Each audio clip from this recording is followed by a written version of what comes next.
जीवन दुनिया में हैंगा सर्वश्रेष्ठ जीवन है।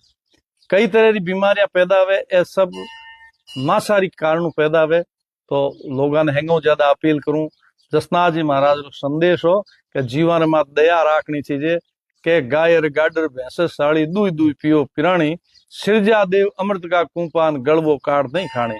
जसनाथ जी महाराज लोहा पिंगल ने कहो कि भगवान गाय गाडर भैंस साड़ी अमृत रा कुंपा दिया जगह में दूध जड़ी चीज पैदा हुए।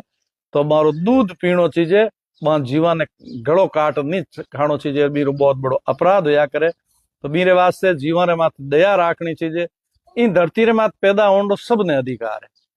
कीड़ी ने भी आपरो हकरो मिले, आपने अपनो लिखियो मिले, हिरण ने आपरे हिंड कुदरतू मिले। तो सब जीवन रे माथे दया राखनी चाहिए। मारी हिस्सेदारी है बाबा ने भी आपने मिलनी चाहिए। मारो हक जगह माथे आपने अधिग्रहण नहीं करना चाहिए। मेरे वास्ते जीवन रे माथे दया राखनी चाहिए। और श्रावण रे महीने में महादेव जी जो महीनो है, महादेव जी जसनाथ जी महाराज कहो शिव शंकर को ध्यान गौड़ी शुद्ध शिव